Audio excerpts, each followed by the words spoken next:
Good morning to all of you. आज का मेरा टॉपिक है ग्लैक्टोरिया और ग्लैक्टोरिया का दूसरा नाम है लैक्टोरिया। और व्हाट इज़ ग्लैक्टोरिया? ग्लैक्टोरिया का मतलब क्या होता है? तो ग्लैक्टोरिया या लैक्टोरिया का सिंपल मीन होता है spontaneous flow of milk from the breast. Breast से मिल्क का सिक्रीशन अपने आप होने लगना ग्लैक्टोरिया या लैक्टोरिया कहलाता है। स्पॉन्टेनियस का मतलब होता है अपने आप। Flow of milk from the breast, breast से मिल्क का फ्लो अपने आप होने लगना ग्लैक्टोरिया या लैक्टोरिया कहलाता है। इस कंडीशन में होता क्या है, फीमेल जो होती है, फीमेल के ब्रेस्ट से मिल्क का सिक्रीशन अपने आप होने लगता है और वो चाइल्ड बर्थ या नर्सिंग से उसका कोई रिलेशन नहीं रहता है। ऐसा नहीं है कि वो ब्रेस्ट फीडिंग करा रही है तब उसको मिल्क का सिक्रीशन हुआ, या चाइल्ड बर्थ है तब उसको मिल्क का सिक्रीशन हुआ। इसका उससे कोई ताल्लुक़ नहीं होता है, कोई रिलेशन नहीं रहता है। तो ग्लैक्टोरिया या lactorrhoea is the spontaneous flow of milk from the breast unassociated with child birth और नर्सिंग वोमेन। नर्सिंग वोमेन उन्हें कहते हैं जो ब्रेस्ट फीडिंग कराती हैं। वो महिला जो अपने बच्चे को दूध पिलाती है उसे कहते हैं नर्सिंग वोमेन। तो इसका इससे कोई रिलेशन नहीं रहता है। तो galactorrhoea that is the involuntary secretion of milk. Voluntary नहीं है, ऐच्छिक नहीं होता है, अनैच्छिक होता है। Involuntary secretion of milk. तो ग्लैक्टोरिया फीमेल, मेल और चाइल्ड तीनों में देखने को मिलता है, लेकिन ज़्यादातर ये फीमेल में देखने को मिलता है। अब स्क्रीन पे जो लिखा हुआ है उसका एक्सप्लेनेशन देख लीजिए। Involuntary secretion of milk. Involuntary यानी जब आपकी इच्छा नहीं है तब मिल्क का सिक्रीशन होना, इनवॉलेंट्री प्रोसेस। वॉलेंट्री का मतलब ऐच्छिक और इनवॉलेंट्री का मतलब अनैच्छिक। Galactorrhoea is not related with child birth और नर्सिंग वोमेन। ग्लैक्टोरिया का चाइल्ड बर्थ और नर्सिंग वोमेन से इसका कोई ताल्लुक़ नहीं होता है, कोई रिलेशन नहीं होता है। ऐसा नहीं है कि कोई नर्सिंग वोमेन या कोई चाइल्ड बर्थ है, यानी जब बच्चा पैदा हुआ या जब माँ अपने बच्चे को दूध पिला रही है तभी मिल्क का सिक्रीशन होगा ब्रेस्ट से। इसमें ऐसा कुछ नहीं होता है। इसमें ना तो माँ अपने बच्चे को दूध पिलाती है तब की कंडीशन में, ना तो बच्चा पैदा होता है तब की कंडीशन में। इसमें दोनों कंडीशन नहीं होती हैं। इसमें तो अपने आप मिल्क का सिक्रीशन होने लगता है कंटिन्यूअसली, जैसा कि आप स्लाइड में देख सकते हैं। और ये प्यूबर्टी के टाइम पे हो सकता है, प्यूबर्टी के टाइम पे ये हो सकता है। Galactorrhoea occurs due to some hormonal dysregulation. Galactorrhoea only और ओनली सिर्फ 90% हार्मोन के डिसरेगुलेशन की वजह से होता है। जब बॉडी में हार्मोन का सिक्रीशन ज़्यादा होने लगता है, बहुत ज़्यादा होने लगता है, तब की कंडीशन में ग्लैक्टोरिया होता है। तो हार्मोन जो मिल्क के लिए रिस्पॉन्सिबल होते हैं उनमें पहला हार्मोन है प्रोलैक्टिन। प्रोलैक्टिन जो पिट्यूटरी ग्लैंड से निकलता है, एंटीरियर पिट्यूटरी से हार्मोन निकलता है प्रोलैक्टिन। और दूसरी कंडीशन है increase level of TSH, increase level of thyroid stimulating hormone या थायराइड रिलीजिंग हार्मोन। जब इसका सिक्रीशन ज़्यादा होने लगता है तब भी ग्लैक्टोरिया होता है। Galactorrhoea is also associated with infertility and amenorrhoea. Amenorrhoea और इनफर्टिलिटी से रिलेटेड होता है ग्लैक्टोरिया। अब नोट्स से देखते हैं। Galactorrhoea secretion of milk unrelated to breast feeding. Secretion of milk unrelated to galactorrhoea का ब्रेस्ट मेन फीडिंग। साइन क्या होता है? मिल्क तो का ग्लैक्टोरिया का सिक्रीशन जो होगा मेन इसमें साइन होता है वो जान लीजिए मेमरी ग्लैंड कि से या ब्रेस्ट ग्लैक्टोरिया से, की कंडीशन और में उसका रिलेशन ब्रेस्ट फीडिंग से बिल्कुल नहीं होगा। बिना ब्रेस्ट फीडिंग के ही इसके मिल्क कॉज की सिक्रीशन अगर होता बात है। करें ऐसा किस इट वजह से अकर्स होता है, तो विदाउट सबसे पहला द कॉज है breast physiological cause. Feeding. Physiological cause जब वो breast कॉज होते feeding हैं जब जो कोई माँ नॉर्मल कराती है अपने प्रोसेस बच्चे के को द्वारा दूध होते पिलाती है, हैं, अंडर द तब तो नॉर्मल मिल्क का फिजियोलॉजिकल सिक्रेशन होना वो प्रोसेस तो ऑफ द लाजमी बॉडी। फिजियोलॉजिकल कोई प्रोसेस है। डिजीज कंडीशन इसमें नहीं लेकिन होती है, ऐसा ये वो बॉडी की ना करे नॉर्मल तब भी फिजियोलॉजी, ये तो ब्रेस्ट से होता ही मिल्क है। निकलने लगे। That stimulation is called galactorrhoea during and sexual lactorrhoea. It is activity, due to आप सभी लोग हार्मोनल जानते हैं कि जब डिसरेगुलेशन। सेक्सुअल कांटेक्ट मेल और फीमेल का होता है, जब सेक्सुअल एक्टिविटी करता है मेल और फीमेल जो कपल होते हैं, तो उस टाइम पे जब स्टिमुलेशन होता है तो उस टाइम पे ब्रेस्ट का सिक्रीशन होता है, ये नॉर्मल प्रोसेस है। दूसरी है extremes of reproductive age like puberty और मीनोपॉज, या इसका मतलब ये हुआ कि प्यूबर्टी के टाइम पे थोड़ा सा निकल सकता है ब्रेस्ट से मिल्क, और मीनोपॉज के बाद।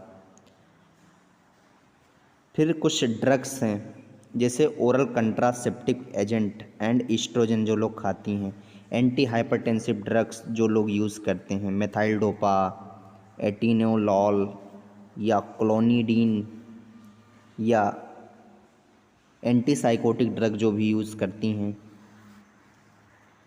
फिर है डोपामीन रिसेप्टर ब्लॉकिंग एजेंट जो लोग यूज़ करते हैं, जैसे कि क्लोरप्रोमाजीन, हेलोपेरिडोल, मेटोक्लोप्रामिड, और जो लोग H2 receptor like antagonist use करते हैं सच एज एरेनिटिडीन, जैसे एसी लॉक जो लोग ज़्यादा यूज करते हैं, पेंटाप्डिसार ज़्यादा यूज़ करते हैं, उनको भी ग्लैक्टोरिया होने के चांसेस हैं, प्रोन है वो ग्लैक्टोरिया के लिए। ये कुछ जो लोग एलोपैथिक ड्रग्स यूज़ करती हैं like anti hypertensive drug, H2 receptor antagonist like ranitidine, alright, जो लोग एंटासिड ज़्यादा यूज़ करती हैं, डोपामिन ज़्यादा यूज़ करती हैं, नींद की ज़्यादा दवाइयाँ खाती हैं, ओरल कंट्रासेप्टिक एजेंट लाइक ईस्ट्रोजन ज़्यादा यूज़ करती हैं, OCP वगैरह, तो उनको भी ग्लैक्टोरिया होने के चांसेस हैं। और इसका रिलेशन चाइल्ड बर्थ या नर्सिंग वोमेन या ब्रेस्ट फीडिंग से बिल्कुल नहीं होता है। ग्लैक्टोरिया एक पैथोलॉजिकल कंडीशन होती है, ऑलराइट, बीमारी की अवस्था होती है ग्लैक्टोरिया, है ना। जो जो क्राइटेरिया होते हैं मिल्क सिक्रेशन के, इसमें एक भी क्राइटेरिया नहीं फॉलो होता है। आप इस टॉपिक को काफ़ी कंसंट्रेट करके पढ़िएगा, बहुत अच्छा टॉपिक है। दूसरा कॉज है पैथोलॉजिकल कॉज। पैथोलॉजिकल में डिजीज कंडीशन होगी लाइक पिट्यूटरी एडिनोमा या माइक्रो एडिनोमा। पिट्यूटरी एडिनोमा यानी पिट्यूटरी ग्लैंड में कोई ट्यूमर हो गया तो उससे प्रोलैक्टिन और थायराइड स्टिमुलेशन हार्मोन TSH या TRH का सिक्रेशन बढ़ जाए तो उसकी वजह से माइक्रो एडिनोमा, छोटा ट्यूमर बन गया तो उसकी वजह से इसका सिक्रेशन काफ़ी ज़्यादा बढ़ जाता है।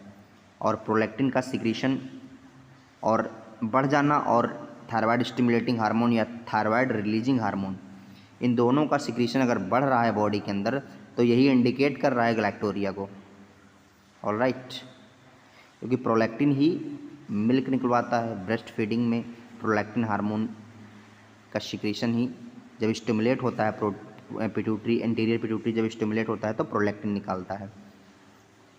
तो ये टोटल प्रोलैक्टिन पे डिपेंड है। ये अगर प्रोलैक्टिन और थायराइड स्टिमुलेटिंग हार्मोन का सिक्रेशन अगर ज़्यादा बढ़ गया तो ग्लैक्टोरिया होगा ऑब्वियसली। फिर नेक्स्ट कॉज है मिसलेनियस कॉज। मिसलेनियस कॉज में है ectopic prolactin secretion, hypothyroidism, chronic renal disease या कॉर्डरोनिक renal failure.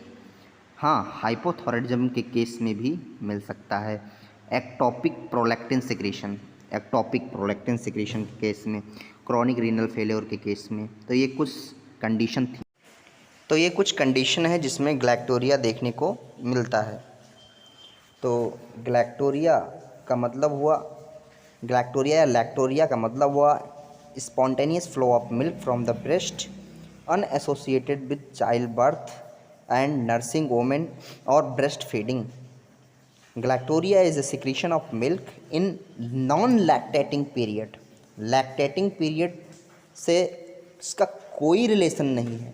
Non lactating period में भी मिल्क का सिक्रेशन होने लगता है।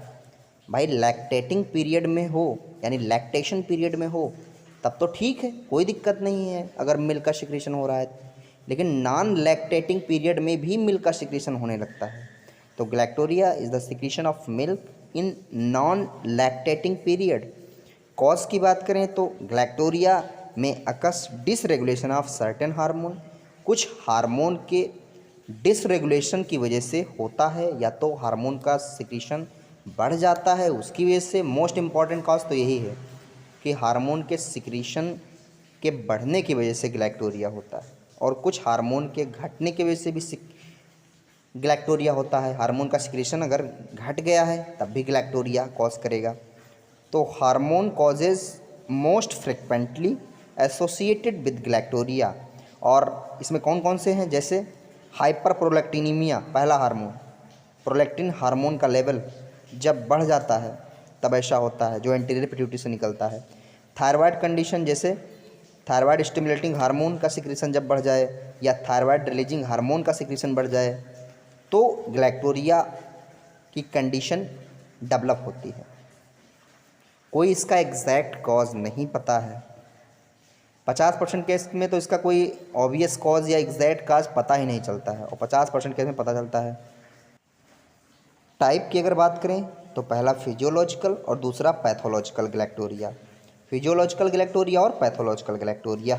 फिजियोलॉजिकल गैक्टोरिया मतलब ये बॉडी की नॉर्मल फिजियोलॉजिकल प्रोसेस के द्वारा होता है।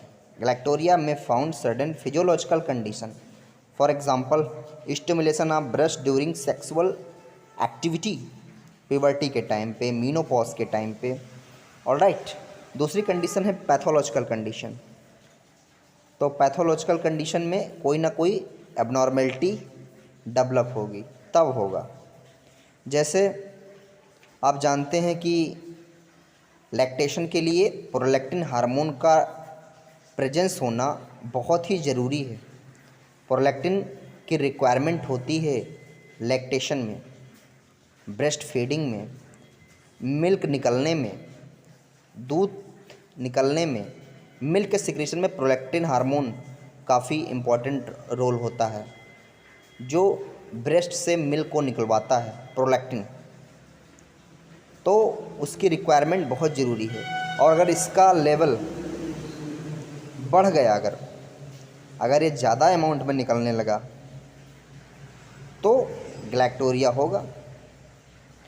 तो lactation require the presence of prolactin and the elevation of galactorrhea. अगर गैक्टोरिया बढ़ रहा है तो क्या होगा, तो यह इंडिकेट करता है कि फीमेल ने कुछ मेडिकेशन यूज़ किया है, कुछ ड्रग्स ली हैं। फॉर एग्ज़ाम्पल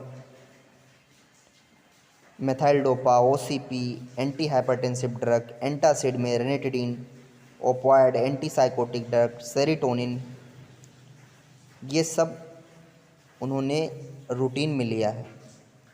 इन मेडिकेशन का यूज़ उन्होंने किया है, तभी प्रोलैक्टिन का लेवल लगातार बढ़ा है। तो उस कंडीशन में पैथोलॉजिकल गैक्टोरिया होगा। फिर कुछ कंडीशन और है, जैसे पिट्यूटरी में एडेनोमा हो जाए, तो अगर पिट्यूटरी ग्लैंड में अगर ट्यूमर हो जाए तो प्रोलैक्टिन का सिक्रीशन बढ़ जाएगा। और अगर थायराइड स्टिमुलेटिंग हार्मोन का सिक्रीशन बढ़ जाए तब भी गैक्टोरिया कॉज करेगा। हाइपोथायरॉयडिज्म अगर घट जाए टीएसएच का लेवल तब भी गैक्टोरिया कॉज करेगा। तो एंटीरियर पिट्यूटरी से जो हार्मोन निकलता है उसमें अगर ट्यूमर हो जाए तो गैक्टोरिया कॉज करता है, इतना याद रखना। और इसमें मोस्ट इम्पॉर्टेंट हार्मोन है प्रोलैक्टिन, तो इसमें नाम देंगे प्रोलैक्टिनोमास हो जाए तो ओवर प्रोडक्शन होने लगेगा प्रोलैक्टिन हार्मोन का, over production of prolactin hormone, जिससे क्या होगा, मेंस्ट्रुअल पीरियड जो मेंस्ट्रुअल साइकिल है उसमें रुकावट आ जाएगी, तो उसे बोलेंगे एमेनोरिया, और इनफर्टिलिटी का भी शिकार हो जाएगी।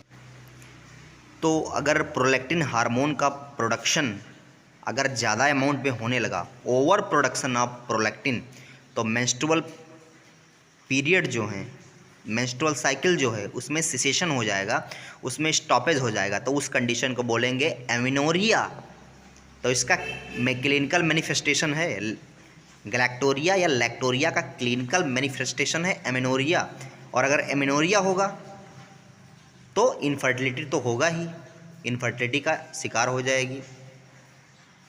Unable to conceive pregnancy conceive नहीं होगी। तो इससे हम डायग्नोसिस बनाते हैं। और जो लोग एंटी हाइपरटेंसिव ड्रग्स खाती हैं उनको भी गैलेक्टोरिया होने के चांसेस हैं। इसका ट्रीटमेंट क्या करेंगे, जो जो कॉज मिलते जाए उनको रिमूव करते जाइए। तो this is all about galactorrhoea और लैक्टोरिया। कैसा लगा मेरा वीडियो कमेंट में लिखकर ज़रूर बताएं।